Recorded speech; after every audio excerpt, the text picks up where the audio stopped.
अस्सलाम स्टूडेंट्स, आज हम chapter 10 simple harmonic motion and waves के न्यूमेरिकल करेंगे।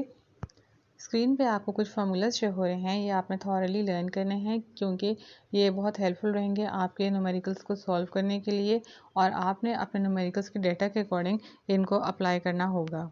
Time period of a simple pendulum is 2 seconds. Time period जिसको हमने टी से रिप्रेजेंट कर रहे हैं कितना है 2 second. What will be its length on earth? Length on earth कितनी होगी? एल ई कितनी है question mark. What will be its length on moon? L M कितना है question mark. If G M is equal to G E by 6। If gravity on moon कितनी है? G E by 6 where G E is 10 metre per second square. ये G ई की value constant होती है, ये आपने एज इट इज़ याद करनी होती है। और जो जी एम होता है उसको आप कैसे फाइंड आउट करते हैं कि आप जो ग्रेविटी ऑन अर्थ है उसको आप 6 से जब डिवाइड करते हैं तो आपके पास ग्रेविटी ऑन मून आती है, ये तरीका होता है। अच्छा जी, अब हम सबसे पहले फाइंड करते हैं लेंथ ऑन अर्थ। तो फॉर्मूला लगेगा T is equal to 2 pi under root L E by G E. ठीक है। अच्छा, अब हमें तो चाहिए एल ई की वैल्यू, तो हमें ऐसी वैल्यू चाहिए जिस पे ना तो कोई अंडर रूट हो ना कोई स्क्वायर हो। हमेशा जब भी हमने वैल्यू फाइंड करनी होती है हमने ऐसी वैल्यू फाइंड करनी होती है जिस पे ना अंडर रूट हो और ना ही स्क्वायर हो। तो आपने क्या करना है कि आपने स्क्वायरिंग बोथ साइड्स कर देना है क्योंकि अंडर रूट ख़त्म होता ही स्क्वायर से है। और ये कैलकुलेशंस का रूल है कि जो आप लगाओगे कैलकुलेशन उसके इज इक्वल टू के एक साइड पे लगाओगे वही इज इक्वल टू के दूसरी साइड पे लगेगी। तो जब आपने स्क्वायरिंग ऑन बोथ साइड्स किया तो वहाँ पे टी का स्क्वायर आ गया, यहाँ पे 2 को जब स्क्वायर लिया तो 4 आ गया, पाई स्क्वायर आ गया, अंडर रूट जो था वो स्क्वायर से कैंसिल आउट हो गया तो एल ई बाई जी ई बचा। अब हमें वैल्यू चाहिए एल ई की, तो हमने क्या एल ई को जहाँ पे ये है वहीं पे रहने दिया। अब इसके नीचे जी ई डिवाइड हो रहा है वो इज इक्वल टू के दूसरी तरफ जाके मल्टीप्लाई हो जाएगा। और फिर अब रह गया जी ये 4 पाई स्क्वायर यहाँ पे मल्टीप्लाई हो रहा था इज इक्वल टू के सिर्फ, तो जब दूसरी तरफ जाएगा तो क्या हो जाएगा? डिवाइड हो जाएगा। इस तरह हमने एल ई की वैल्यू निकाल ली। तो फार्मूला क्या डिराइव हुआ एल ई के लिए? L E is equal to T square multiply by G E by 4 pi square. L E is equal to T की वैल्यू कितनी थी 2, तो आपने 2 का स्क्वायर लिया, मल्टीप्लाई जी ई की वैल्यू क्या थी 10 बाई 4 और मल्टीप्लाई पाई की वैल्यू क्या होती है 3.14, ये कांस्टेंट वैल्यू है, इसका आपने स्क्वायर लिया तो आंसर निकला L E is equal to 1.02 metre. Length को आपने हमेशा शो करना है मीटर में, ये बात आपने याद रखनी है। अब चलते हैं हम मून की तरफ, वही सब कुछ वही फार्मूला लगेगा T is equal to pi under root L M by G M है। अब हमने उसी तरह हमने डिराइव किया ये इक्वेशन भी। आपने ये बात याद रखनी है कि जब भी आपने जो इक्वेशन की एक तरफ मल्टीप्लाई हो रहा होता है वो इक्वेशन की दूसरी तरफ जाके डिवाइड होता है, जो डिवाइड होता है वो अगली दफ़ा जाके मल्टीप्लाई होता है। जैसे जो माइनस होता है एक तरफ वो दूसरी तरफ जाके प्लस होता है, जो प्लस होता है वो क्या होता है? माइनस हो जाता है। अच्छा, तो जो इसी तरह सेम जिस हमने पहले फार्मूला डिराइव किया हमने यहाँ पे भी डिराइव किया, लेकिन फ़र्क क्या है? यहाँ पे एल एम है और जी एम है, यानी कि length on moon and gravity on moon है। ठीक है। फिर आपने क्या किया? फार्मूले को जब डिराइव किया जैसे आपने पहले किया है तो ये यहाँ पे बन जाएगा L M is equal to T square multiply by G M by 4 pi square. L M is equal to जो टाइम था वो 2 था, तो 2 का स्क्वायर मल्टीप्लाई जी एम की वैल्यू क्या थी? ये ग्रेविटी ऑफ अर्थ बाई 6 था तो 10 बाई 6 हो गया।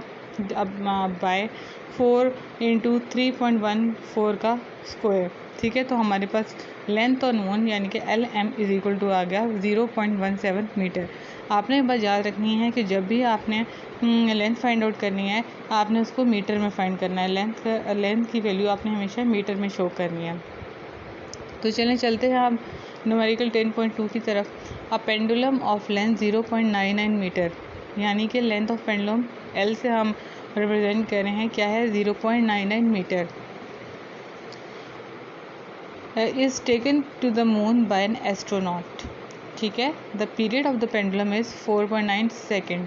जो एस होता है ये किसको डिनोट करता है? सेकेंड को। तो और जहाँ पे सेकेंड की बात है आप समझ जाना ये टाइम है, तो टाइम पीरियड टी कितना है? 4.9 second. What is the value of ji on the surface of moon? अब हमने क्या ढूंढना है? Value of ji on moon, यानी कि जी एम ढूंढना है हमने। फार्मूला हमने लगाया वही वाला T is equal to 2 pi under root l over g m. फिर हमने क्या किया, हमें तो वैल्यू चाहिए GM की, तो हम क्या करेंगे, और वैल्यू हमें चाहिए होती है सिंगल, उस पर ना तो कोई अंडर रूट होना चाहिए ना तो कोई स्क्वायर होना चाहिए। तो हम फिर ही करेंगे, सबसे पहले तो यहाँ का अंडर रूट ख़त्म करेंगे। और अंडर रूट कैसे ख़त्म होगा, स्क्वेयरिंग बोथ साइड से, क्योंकि मैंने पहले भी आपको बताया था कैलकुलेशंस का ये रूल है कि जो इज़ इक्वल टू की एक तरफ आप काम करते हैं वही इज़ इक्वल टू की दूसरी साइड पर आपको करना होगा। तो जब स्क्वेयरिंग ऑन बोथ साइड्स किया तो क्या बन गया, T square is equal to 4π², और जो स्क्वायर था उससे अंडर रूट कैंसिल हो गया, तो L/GM। अब हमने क्या करना है, हमें वैल्यू चाहिए GM की। GM यहाँ पे डिवाइड हो रहा है तो दूसरी तरफ जाके हम मल्टीप्लाई वाली जगह पे ले गए, और टी स्क्वायर वहाँ पे मल्टीप्लाई हो रहा था, यहाँ पे आके हमने डिवाइड कर लिया। तो फार्मूला हमारे पास डिराइव होके आ गया GM के लिए। अब हम सिंपल वैल्यूज पुट कर देंगे। 4 फार्मूले का, पाई की वैल्यू मैंने आपको पहले बताया था कांस्टेंट होती है 3.14, और इसका क्या लेना है, फार्मूले के according square multiply by L length की वैल्यू यहाँ पे है 0.99 जो मैंने लिख दी। फिर उसके नीचे क्या है, टाइम का स्क्वायर, और टाइम आपको कितना गिवन था 4.9, इसका आपने स्क्वायर लिया। तो जब आप कैलकुलेटर से सॉल्व करेंगे तो वैल्यू आ जाएगी GM की is equal to 1.63 metre per second square, और यही हमारा आंसर है। और आपने ये बात याद रखनी है कि आप जब भी ग्रेविटी की वैल्यू फाइंड करेंगे तो आपने जो आंसर है उसके साथ मीटर पर सेकंड स्क्वायर लाजमी लगाना है। ग्रेविटी के लिए मीटर पर सेकंड स्क्वायर ही आएगा। अब करते हैं numerical 10.3। Find the time period of a simple pendulum of 1 metre length. Time period, अच्छा जी, आपने करना है, आपने टाइम पीरियड सिंपल पेंडुलम का फाइंड करना है, ठीक है ना। किस पे, on earth and on moon. आपने time period of pendulum find करना है अर्थ पे भी और मून पे भी, यानी कि आपने TE भी फाइंड करना है और TM भी फाइंड करना है। जब यहाँ पे लेंथ कितनी है 1 मीटर, लेंथ कितनी है, लेंथ ऑफ पेंडुलम L से हम रिप्रेजेंट कर रहे हैं क्या है 1 मीटर। अच्छा जी, the value of G on surface of moon is 1/6 of value of earth, वही जो हमने पहले भी किया हुआ है। वैल्यू ऑफ G क्या है 10/6, ठीक है। और वैल्यू ऑफ GE कितनी है 10 मीटर पर सेकेंड स्क्वायर। ये दोनों कांस्टेंट वैल्यू ये आपको याद होनी चाहिए। सबसे पहले हम फाइंड आउट करते हैं time period for earth. Formula लगा, अब अर्थ लिखा है, अर्थ है तो फिर अर्थ के लिए हमने TE कर दिया और GE कर दिया, ठीक है। और TE हमने फाइंड आउट करना था, फिर 2 और फिर अंडर रूट, सॉरी पाई की वैल्यू 3.14 है, फिर अंडर रूट, फिर लेंथ थी 1, फिर बाई 10। जब आपने फिर नेक्स्ट किया TE इज इक्वल टू 3.14 को 2 से मल्टीप्लाई किया तो आंसर आ गया 6.28 मल्टीप्लाई। जब आगे वाला सॉल्व किया आपने तो आ गया 0.316227, और जब इनको मल्टीप्लाई आपस में किया तो आ गया 1.985, और टाइम है तो सेकेंड। और जब इसको आप राउंड ऑफ करेंगे, क्योंकि 1.9 है तो पॉइंट के बाद अगर जो नंबर होता है वो 5 या 5 से बड़ा हो तो वो पीछे वाले में एक नंबर बढ़ा देता है, तो TE is equal to 2 second हो जाएगा। इसके बाद हम टाइम पीरियड फॉर मून ढूंढते हैं। टाइम पीरियड फॉर मून का क्या करना है आपने, क्या आपने वही फॉर्मूला अप्लाई किया, TM is equal to π/L/GM, ठीक है। अब TM इज इक्वल टू 2 और पाई की वैल्यू क्या होती है 3.14 अंडर रूट 1/10/6। अच्छा, फिर आया next TM is equal to 2 into 3.14 multiply 6/10। अब ये 6/10 कैसे आया, ये एक रूल होता है कि जब भी डिनोमिनेटर में फ्रैक्शन फॉर्म हो, जब भी डिनोमिनेटर आपका फ्रैक्शन फॉर्म है, फ्रैक्शन क्या होता है जिसमें एक न्यूमरेटर भी हो और नीचे एक डिनोमिनेटर भी हो। जब भी डिनोमिनेटर यानी कि आप देखो नीचे ऊपर वाला तो वो हो गया ना न्यूमरेटर, और नीचे वाला क्या है डिनोमिनेटर क्या है, न्यूमरेटर क्या है 1 और डिनोमिनेटर क्या है 10/6। तो 10/6 किस फॉर्म में, फ्रैक्शन फॉर्म में, ये भी फ्रैक्शन फॉर्म है। तो ऐसी सूरत में आप क्या करते हो, जो नीचे वाला नंबर होता है वो ऊपर आ जाता है, ठीक है ना। तो क्या हुआ 1 से मल्टीप्लाई हो गया 6, तो वो बन गया 6/10 नीचे रह गया।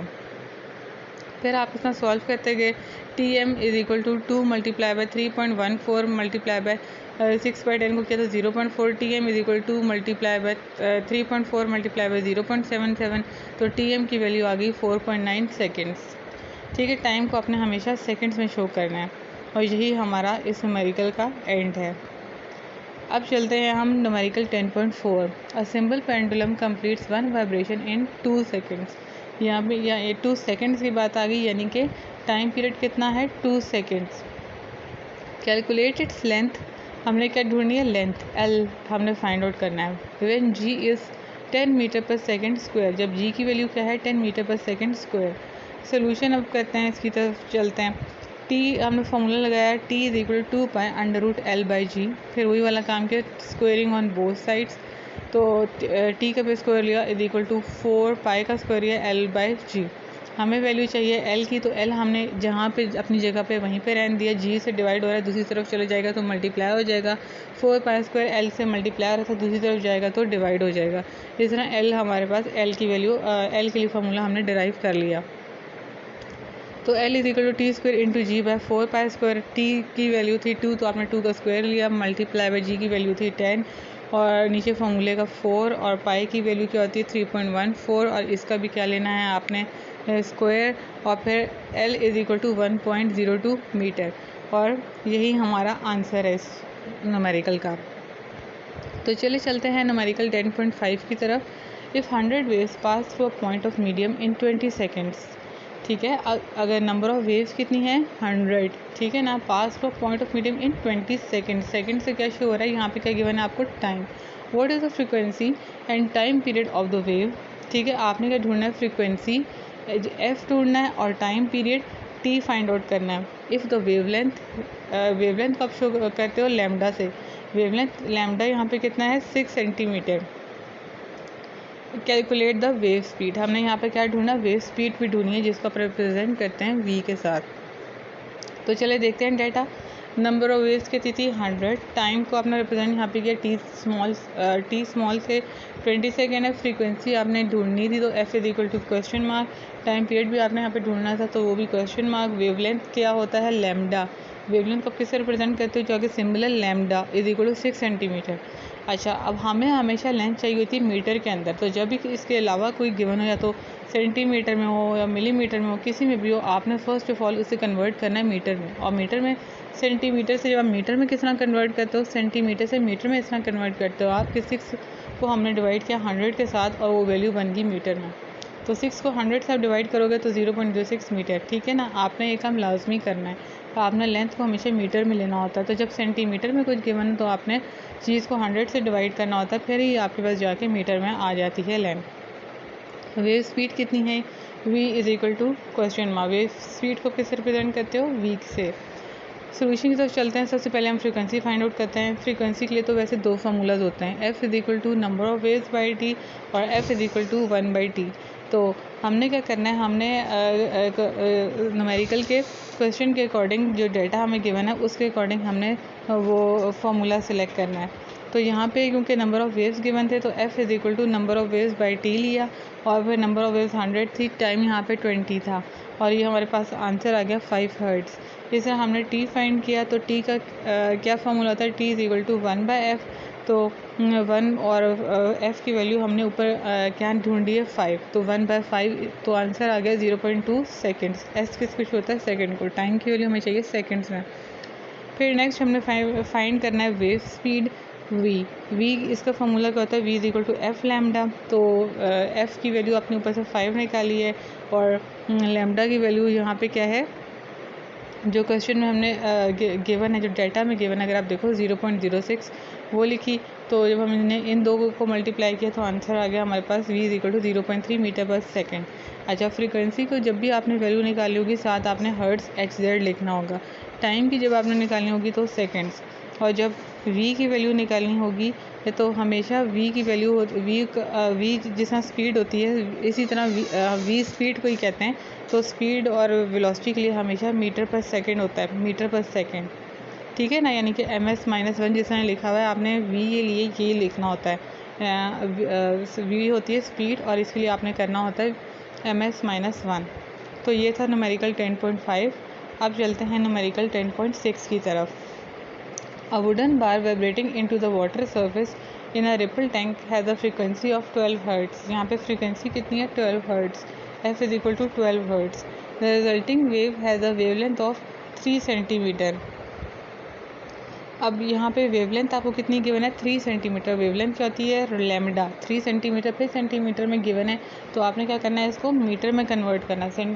वैल्यू आपको हमेशा मीटर में चाहिए होती है, तो आपने सेंटीमीटर से मीटर में कन्वर्ट करने का क्या तरीका है, 3 को आपने डिवाइड किया 100 के साथ, तो वैल्यू आ गई 0.03 metre. What is the speed of the wave, अब हमने ढूंढना है यहाँ पे क्या है, स्पीड ऑफ वेव, जिसको हम रिप्रेजेंट करते हैं v के साथ। तो सोल्यूशन की तरफ चलते हैं। फार्मूला कौन सा लगेगा, v is equal to F lambda. तो आपको पता है कि ये फार्मूला इसी के थ्रू ही अब हम स्पीड फाइंड कर सकते हैं। तो यहाँ पे फ्रीक्वेंसी भी गिवन है, वो हमने पुट कर दी 12, लैम्डा क्या था, वेवलेंथ था, और इसकी वैल्यू क्या निकल रही है 0.03, वो आपने पुट कर दिया, तो आपके पास v की वैल्यू आ गई 0.36 मीटर पर सेकंड। जैसे मैंने आपको पहले कहा था कि v की वैल्यू आपने हमेशा जो आंसर आप निकालोगे उसके साथ आप मीटर पर सेकंड ही लगाओगे, ठीक है। तो ये हमारा आंसर है। अब चलते हैं numerical 10.7। A transverse wave produced on a spring has a frequency of 190 hertz, यानी कि यहाँ पे फ्रीक्वेंसी कितनी है, 190 हर्ट्ज़, ठीक है। And travels along the length of the spring 90 metre. यहाँ पे लेंथ ऑफ स्प्रिंग है, लेंथ ऑफ स्प्रिंग को आप कैसे रिप्रेजेंट करते हो, डी से, ठीक है। लेंथ ऑफ स्प्रिंग, इसको एल से भी कर सकते हैं, लेकिन आप डी से कर दो तो अच्छा है, ठीक है। लेंथ ऑफ स्प्रिंग को आप एल से भी कर सकते हो रिप्रेजेंट, लेकिन बेहतर है आप डी से कर दो। तो लेंथ ऑफ स्प्रिंग को डी से प्रेजेंट किया, वो कितनी है, 90 मीटर। अच्छा, इन 0.5 सेकेंड, 0.5 सेकेंड का मतलब क्या है, ये टाइम है, तो time t is equal to 0.5 second. आपने 3 चीज़ें फाइंड करनी है। What is the period of wave, ठीक है, यानी कि t, what is the speed of the wave, यानी कि v, what is the wavelength of the wave, wavelength means lambda, ठीक है। ये आपने तीनों ढूंढनी है, तो आगे क्वेश्चन मार्क लग गया। अब चलते हैं सोल्यूशन की तरफ। तो सोल्यूशन में आप देखें तो टाइम पीरियड का फार्मूला क्या होगा, t is equal to 1/f। तो t इज इक्वल टू 1 और f की वैल्यू क्या थी 190, वो आपने पुट कर दी, तो t की वैल्यू क्या आ गई 0.01 सेकेंड। टाइम को आपने हमेशा सेकेंड में फाइंड आउट करना है। नेक्स्ट है स्पीड ऑफ वेव हमने फाइंड करनी है, ठीक है। इसके लिए दो फार्मूला होते हैं, v is equal to F lambda और v is equal to t/t। तो यहाँ पे कौन सा फार्मूला लगेगा, अगर आपने न्यूमेरिकल के डेटा के अकॉर्डिंग देखो आपको क्या क्या चीज़ें गिवन है, ठीक है, उसके अकॉर्डिंग ही आपने फार्मूला लगाना है। आप अगर देखो ऊपर डेटा में, तो आपको डी भी गिवन है और आपको टी भी गिवन है, तो इट मीन्स हमने ये सेकंड वाला फार्मूला लगाना है, v is equal to d/t। तो फिर आपने लगाया v is equal to d/t, v is equal to 90/0.5, ठीक है। तो v की वैल्यू आ गई is equal to 180 ms minus v is equal to 180 metre per second, ठीक है। v is equal to 180 metre per second, ठीक है। और यही हमारा v का आंसर है। अब हम ढूंढने चलते हैं वेवलेंथ, यानी कि lambda. v is equal to F lambda, ये तो हमें फार्मूला पता है। अब इसी में से हमने लैम्डा की वैल्यू निकालनी है। कैसे, लैम्डा जहाँ अपनी जगह था उसे आपने वहीं पे रहने दिया, और f जो था वो लैम्डा से मल्टीप्लाई हो रहा था, तो दूसरी तरफ आगे क्या हो जाएगा, डिवाइड हो जाएगा, ठीक है। इस हमारे पास वैल्यू आ गई लैम्डा की, lambda is equal to v/f, ठीक है। v की वैल्यू थी 180, v की वैल्यू क्या निकली आपके पास, अगर आप पीछे आंसर में देखो 180, और फ्रीक्वेंसी की वैल्यू क्वेश्चन में क्या गिवन है आपको 190, आपने पुट कर दी, तो लैम्डा की वैल्यू आ गई 0.95 मीटर। लैम्डा को आपने हमेशा मीटर में फाइंड आउट करना है लैम्डा। तो चलिए स्टार्ट करते हैं अब numerical 10.8। Water waves in a shallow dish are 6 centimetre long, ठीक है। वाटर वेव्स कितनी है, 6 centimetre long, long means length. तो ये फिर वही आ गया 6 सेंटीमीटर है। सबसे पहले तो आपने इसको मीटर में कन्वर्ट करना है, तो सेंटीमीटर से मीटर में कन्वर्ट करने के लिए क्या करते हैं, हमेशा 6 को डिवाइड किया आपने 100 के साथ, तो आंसर आ गया 0.06 मीटर। अच्छा जी, at one point the water moves up and down at a rate of 4.8 oscillations per second. ये हमें फ्रीक्वेंसी गिवन है। फ्रीक्वेंसी कितनी है, जिसको हम एफ से रिप्रेजेंट करते हैं 4.8 हर्ट्ज़। स्पीड ऑफ वेव्स हमने क्या करना है, फाइंड करनी है, तो v is equal to question mark, what is the period of water, period of water means t is equal to question mark. सबसे पहले हम ढूंढते हैं पीरियड ऑफ वाटर वेव्स, ठीक है। t is equal to 1/f, ठीक है ना। तो t is equal to 1/f की वैल्यू क्या है यहाँ पे 4.8, तो t की वैल्यू आ गई हमारे पास 0.21 सेकेंड। अच्छा, अब आप सोच रहे होंगे कि हमने यहाँ पे पहले ये स्पीड ऑफ वाटर वेव्स क्यों निकाली, क्योंकि आप देखें तो हमें वहाँ पे v हमने फाइंड आउट करना था स्पीड ऑफ वाटर वेव में, तो हमें वहाँ पे सिर्फ d की वैल्यू गिवन है, यानी कि लेंथ ऑफ वेव्स गिवन है, हमें d से इसको हम यहाँ पे रिप्रेजेंट कर रहे हैं, ठीक है। तो ये डी की वैल्यू गिवन है और टाइम तो हमें गिवन ही नहीं है, तो टाइम हमें सबसे पहले टाइम फाइंड आउट करना है, फिर ही हमें जाके हम इस फॉर्मूला को यूज़ कर सकेंगे। इसलिए हमने पहले टाइम फाइंड किया, पीछे जो आप देख रहे हैं, और अब हम फाइंड करते हैं speed of waves. v is equal to D by T. D की ये क्या होती है, लेंथ होती है, ठीक है ना, लेंथ होती है। अब लेंथ होती है वेव्स की। इसको स्प्रिंग के लिए और वेव्स के लिए, इनकी लेंथ के लिए आपने डी लिखना है। v is equal D by T. तो आप d था, आप देखो d की वैल्यू क्या थी, 0.06। फिर इसको हमने डिवाइड किया किसका, टाइम की वैल्यू जो हमने फाइंड आउट की 0.21, तो v की वैल्यू आ गई 0.29 मीटर पर सेकेंड। v की वैल्यू के साथ आपने क्या लिखना होता है हमेशा, मीटर पर सेकेंड। और यही हमारा इस न्यूमेरिकल में फाइंड आउट करना था। हमें 2 वैल्यूज़ फाइंड आउट करनी थी जो कि हमने कर ली। अब चलते हैं न्यूमेरिकल 10.9 की तरफ। At one end of a ripple tank 80 centimetre across. अच्छा जी, अब लेंथ हमें यहाँ पे शो हो रही है, सेंटीमीटर या मीटर की बात है तो समझ जाना आप कि वो होती है लेंथ। लेंथ यहाँ पे रिपल टैंक में कितनी, जिसको हम डी से प्रेजेंट करें, 80 सेंटीमीटर। अब सेंटीमीटर में तो आप इसे पहले मीटर में कन्वर्ट करोगे, 80 डिवाइड बाई 100 किया तो वो 0.8 मीटर होगी। अच्छा जी, अब क्या है, अब 5 hertz frequency produces waves whose wavelength is 4 millimetre. अब 5 हर्ट्ज़ की बात है, हर्ट्ज़ का मतलब होता है फ्रिक्वेंसी, तो फ्रिक्वेंसी एफ कितनी है, 5 हर्ट्ज़, ठीक है। और वेवलेंथ कितनी है, लैम्डा कितना है, 40 मिलीमीटर। यहाँ पे मीटर में तो है ही, लेकिन मिली भी साथ लगा हुआ है, तो आपने पहले मिली को कन्वर्ट करके इसको जस्ट मीटर में करना है। तो मिली को हटाने के लिए आप क्या करोगे, 1 मिली की वैल्यू क्या होती है, अगर हमने इसे अगर हमने आप कन्वर्ट करना आपने मिलीमीटर से मीटर में, तो आप क्या करोगे, 40 डिवाइड बाई 1000 किया तो ये बन गया 0.04 मीटर, ठीक है। यानी कि मिलीमीटर से मीटर में कन्वर्ट करने के लिए आप 1000 से डिवाइड करोगे वैल्यू को, ठीक है ना। जिस वैल्यू को आपने कन्वर्ट करना होता है मिलीमीटर से मीटर में, तो आप उसको 1000 से डिवाइड करोगे। जैसे 40 को मिलीमीटर था तो आपने 40 को डिवाइड किया 1000 के साथ, तो वो आ गया 0.04 metre. Find the time the waves need to cross the tank. अब हमने क्या ढूंढना है, time, t is equal to question mark. तो सोल्यूशन की तरफ चलते हैं। v is equal to F lambda. f की वैल्यू क्या है यहाँ पे 5 और लैम्डा की वैल्यू है यहाँ पे 0.04। तो जब हमने इन दो को मल्टीप्लाई किया तो v की वैल्यू आ गई 0.2 मीटर पर सेकेंड, ठीक है। v की वैल्यू हम मीटर पर सेकेंड से निकालेंगे। अच्छा, अब नेक्स्ट आप देखें तो हमें क्या ढूंढना है, टाइम। और टाइम हम कैसे फाइंड आउट यहाँ पे कर सकते हैं, टाइम के लिए फॉर्मूला थे, वो एक था f is equal to 1/t, तो दूसरा है v is equal to D by T. यहाँ पर लगेगा v is equal to D by T, ठीक है ना। आपने पीछे 9th क्लास में ही पढ़ा होगा कि f और d क्या होता है, जिस डिस्टेंस होता है, आपने पीछे 9th क्लास में पढ़ा होगा, फॉर्मूला था s जो डिस्टेंस होता है is equal to v multiply by T, ठीक है। तो s को हम d से भी रिप्रेजेंट कर देते हैं। तो इसी तरह आपने ये फॉर्मूला यहाँ पे अप्लाई किया, तो आपने v is equal to D by T था, तो आपने क्या किया, t को उधर लेके गए, एक तरफ डिवाइड हुआ था, दूसरी तरफ जाके मल्टीप्लाई हो गया, v वहाँ पे मल्टीप्लाई हुआ था, यहाँ पे आके डिवाइड हो गया, तो t का फॉर्मूला बन गया t is equal to D by V. तो आपने d की वैल्यू डाली यहाँ पे 0.8 और v की वैल्यू डाली 0.2, जो आपने इन दोनों को डिवाइड किया तो t की वैल्यू आ गई 4 सेकेंड्स, और यही हमारा आंसर है। अब आ गया numerical 10.10। What is the wavelength of the radio waves transmitted by FM radio station or at 90 megahertz, ठीक है ना। पहले कह रहे हैं व्हाट इज़ द वेवलेंथ, यानी कि वेवलेंथ इज लैम्डा क्या है, तो क्वेश्चन मार्क। अच्छा जी, अब हर्ट्ज़ शो हो रहा है, तो हर्ट्ज़ का मतलब क्या होता है, फ्रीक्वेंसी, तो यानी कि frequency f is equal to 90 mega hertz, ठीक है। ये क्या है, जो कैपिटल M होता है वो क्या होता है, mega hertz. Where 1 mega is equal to 10⁻⁶। ये 1 मेगा की वैल्यू क्या होती है, 10⁻⁶, and speed of radio wave is 3 × 10⁸ metre per second. Speed को हम रिप्रेजेंट करते हैं v से, और वो कितनी है, 3 × 10⁸ मीटर पर सेकेंड। सोल्यूशन की तरफ चलते हैं, तो फॉर्मूला यहाँ पे कौन सा अप्लाई होगा, v is equal to F lambda, ठीक है। और हमने ढूंढनी किसकी वैल्यू है, यहाँ पे हमें ढूंढना क्या है, यहाँ पे हमने फाइंड आउट करना है वेवलेंथ। यहाँ पे हमने फाइंड आउट करना है वेवलेंथ, तो फिर हमने और वेवलेंथ को रिप्रेजेंट करते हैं लैम्डा के साथ, तो लैम्डा अपनी जगह पे रहा, एफ यहाँ पे मल्टीप्लाई हो रहा था तो दूसरी तरफ जाके डिवाइड हो गया, तो जब हमारे पास फॉर्मूला डिराइव होकर इस तरह आ गया, lambda is equal to V by F. अब हम क्या करेंगे, सिंपल वैल्यूज पुट कर देंगे। v की वैल्यू थी 3 × 10⁸, आपने वो लिखी, और f की वैल्यू क्या थी, 90 × 10⁶, ठीक है ना। तो लैम्डा की वैल्यू आ गई 3.33 मीटर, और यही हमारा आंसर है।